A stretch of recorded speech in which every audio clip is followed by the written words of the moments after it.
What is up, guys? Welcome back to another episode on EI Entertainment Studios. Back at it with another debate episode. Today's debate episode, we're going to be talking about Godzilla Ultima versus Shin Biollante. So here's the plan, folks. We're going to go over the backstories of these two giant creatures, analyze them, and once we're done with that process, we're going to put them up against each other in a death battle. But without further ado, let's begin with the backstory of Godzilla Ultima. So, Godzilla Ultima is the newest incarnation in Singular Point, with 4 forms as follows: Godzilla Aquatilis, Godzilla Amphibia, Godzilla Terrestris, and finally, as we know, Godzilla Ultima. We clearly see an inspiration from the film Shin Godzilla. Godzilla was first discovered by people in a submarine before he attacked the city. And that's basically the origins and the, starting of the story of Godzilla Ultima. Now, when it comes to the height, around the final form of Godzilla Ultima, we can expect him to be around 100 meters tall, which is about the average size of a Godzilla, not taking Godzilla Earth into consideration, because that Godzilla is just an absolute beast, right? Alright. Now, for abilities, we're actually going to do a quick skim, and we're going to finish off Godzilla Ultima, and then we're going to come back to him, and then, before we move on, obviously. So, we'll do a deep analysis of every single ability. Do not worry. We're going to do a quick skim right now, so don't worry. So, quick skim of abilities goes as follows. We have Atomic Breath, Evolution, Withstanding from Attacks, Archetype Discharge, Terraforming, and Regeneration. Aggression levels are high. Territorial level is medium, Biome is Earth. Now, let's go back to the abilities and let's do a deep analysis. So, the Atomic Breath, that comes just like any other Godzilla with the radioactive pulse. The Atomic Breath comes out and it basically destroys everything. As I said, it is radioactive and it basically destroys almost everything, yeah. From opponents to buildings to structures of any kind. Godzilla's Atomic Breath is one of the most iconic abilities he has, and one of the most powerful ones he does have indeed. Now, going from there, he has the ability to evolve. As we saw, he has multiple forms, and he can change from form to form. And basically, because of that, in his genes, he can evolve and adapt. Kind of similar, very similar, not exactly, but very similar to Shin Godzilla. So yes, he can evolve. Now, he has an ability that helps him withstanding from attacks. What does that mean? Basically, his defense mechanism. His skin is very difficult to penetrate. He has a very good defensive ability. And overall, all those qualities give him the ability to withstand from attacks. And he just has a great level of health in himself. So he's able to withstand damage as well. Okay. Now, continuing from there, he has something called, which is kind of unique, and also, again, very similar to Shin Godzilla, is the Archetype Discharge. If you remember in the film Shin Godzilla, Shin Godzilla himself was shooting out these, red, bloody, fluid type of substance from his body. Well, in this case, this Godzilla is shooting out this red gas. They kind of change it up here a bit.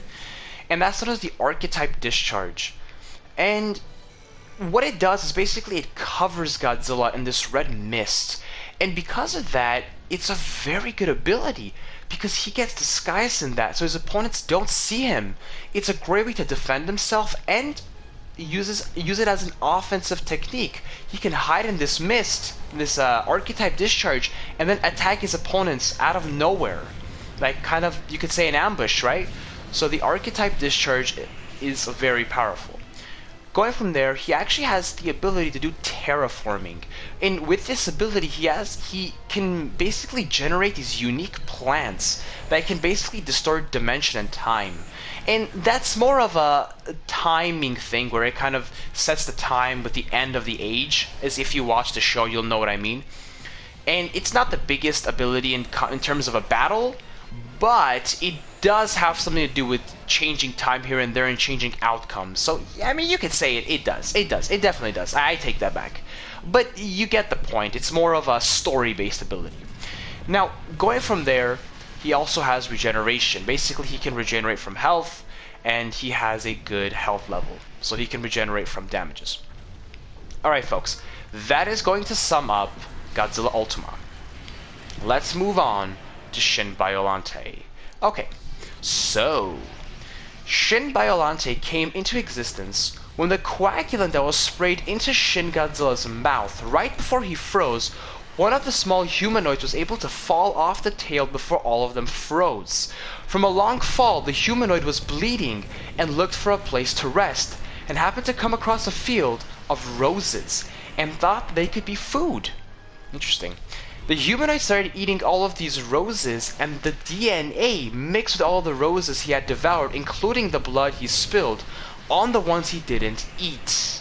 The roses came alive and decapitated the humanoid and formed Shin Biollante. So basically, this is the backstory I came up with. Obviously, Shin Biollante is a made-up creature by me, and this is the backstory. It's very gruesome, I'll tell you that. Now, the height of Shin Biollante is approximately 252 meters tall. Abilities: Quick Skim, Spiked Atomic Laser, Tentacles. It is exactly 10,000 tentacles, Tentacle Poison Laser, Regeneration, Instant Adaptation, and False Heart Trap. And I'll go more into that as well. Territorial level is high, Aggression level is low, Biome is unlimited. Okay, let's go back to the abilities now. Spiked Atomic Laser. Now, if you've ever... Obviously, this is Shin Biollante. She has Shin DNA. So what does this even mean? Now, Shin Godzilla, I'm talking about the original creature, has the atomic laser, right? The purple laser. This DNA is now mixed with Biollante, the plant, the rose. With the two combining, the rose is made out of thorns. When Shin Biollante uses the atomic laser, it's not only a laser that just cuts through anything it sees, or touches, I should say, but also has giant thorns of roses in it. So it's like a laser with giant thorns that's ripping apart everything it touches with respect to the laser. Incredible. And that's all over the body. So it's from the mouth and from the body, just how Shin Godzilla had in his DNA. Okay, moving on. Now, a regular Biollante has around 4 tentacles, give or take. This form of Biollante, Shin Biollante, has approximately 10,000 of them. Yes, you heard that correctly. 10,000 tentacles. And each of them have their own mouth, which leads me to the next ability, is a Tentacle Poison Laser. Ooh. So each of these tentacles have their own mouth with their own laser. And basically what it does is it blinds the opponent for approximately 5 to 6 minutes long. And it could be used every, give or take, depending on how much food it's being consumed, every 5 to 6 hours. So every 5 to 6 hours, she can blind an opponent for 5 to 6 minutes. Kind of parallelism there I did. Anyways, I'm being smart there. But anyways, yeah. So that's the Tentacle Poison Laser. Moving on is Regeneration. Obviously, Shin DNA is very good at regenerating, so Shin Biollante can indeed regenerate. Instant Adaptation, she can adapt and evolve. Remember, Shin had many forms, and the way Shin formed was to adapt and evolve to the situation, the environment, the biome. And this has fallen into her, and this is why her biome is unlimited, because she can evolve and adapt to fit every single biome. Therefore, Shin Biollante's biome is unlimited, and she has instant adaptation. And finally, we have the False Heart Trap. Now, if you notice, the regular Biollante, the heart is in the middle, that big red, circle on the body of Biollante, where in the film Godzilla vs. Biollante, Godzilla kills, or I should say defeats Biollante in that way. But in this instance, this is different. This is an evolved Biollante. That right there is actually a mirror. It's a false heart trap. Most opponents are going to think that's the heart. They're going to use anything at it, an atomic breath, a kick, whatever they do mirrors right back to them with their own body. It forces their body to do it back to them. It's incredible. The actual heart is near the brain and the head of Shin Biollante. Alright. Well, folks, that sums up both of these opponents. Now, let's move to where we've all wanted to be, the death battle. So here's what we're gonna do. Close range and far range. Now, why do I do this? Close range is just face-to-face, all-out war. But, far range is very interesting because we test the opponents out with limited abilities. They can't use every single ability in terms of far range. So we're going to test them out.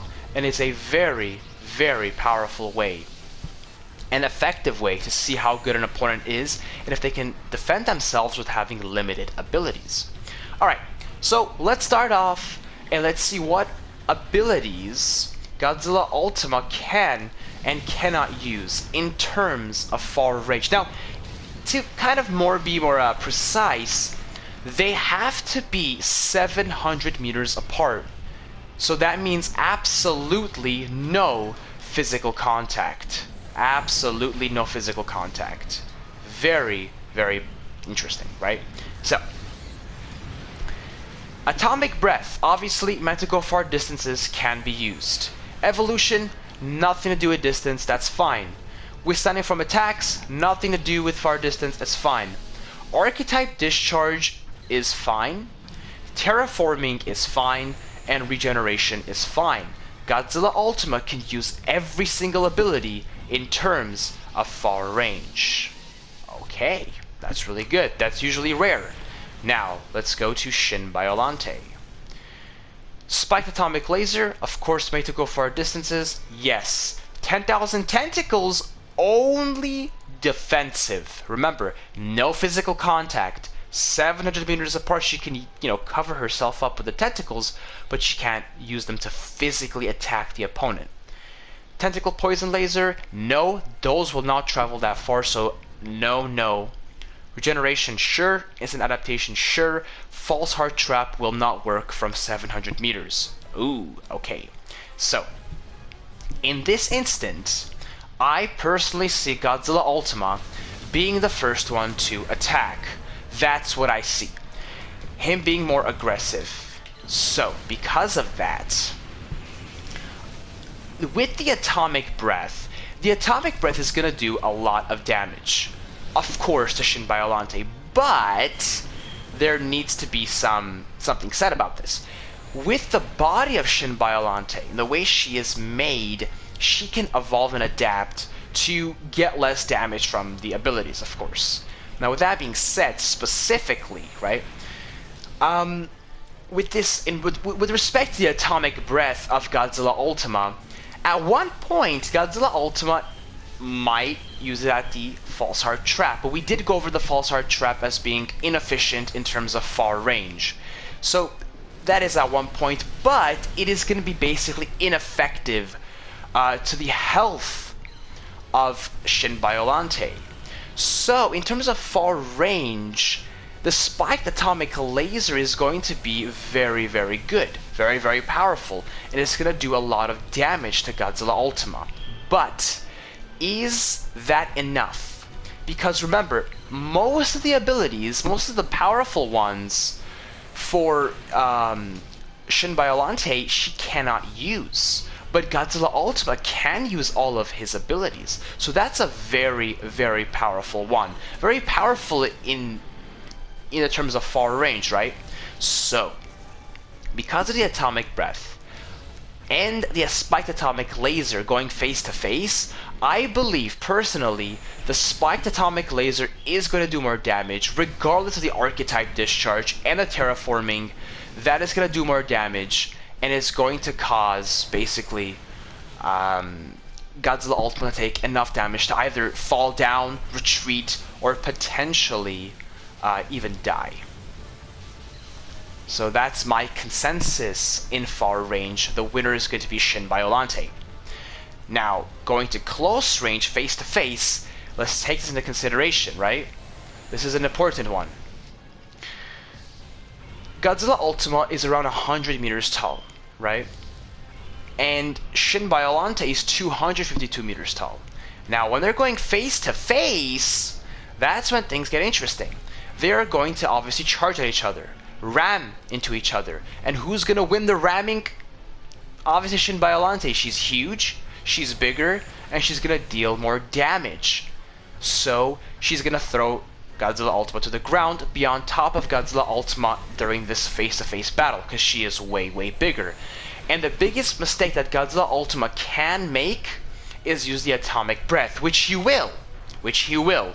And remember, Shin Biollante's false heart trap is right in the middle. And when Godzilla Ultima uses the atomic breath is going to be directly mirrored back to Godzilla Ultima, causing severe burns and damages to himself. And now she has 10,000 tentacles at her disposal, choking and crushing Godzilla Ultima as she's on top of him. It's gonna cause a lot of damage, potentially killing Godzilla right there, including the laser from the tentacles themselves. So because of that, I'm gonna give the consensus as Shin Biollante being the winner in terms of close range 2, making it 2-0. Obviously, this is just my opinion. You could debate me in the comment section below. I want to hear your debates. I'm curious to see what you guys think. But this is just my opinion. I believe he is the winner, or I should say she is the winner, as she is a queen. Not queen of the monsters, but she is a queen herself, Shin Biollante, so I see her being the winner, 2-0. Thank you so much for watching, and as always, have a great and wonderful day.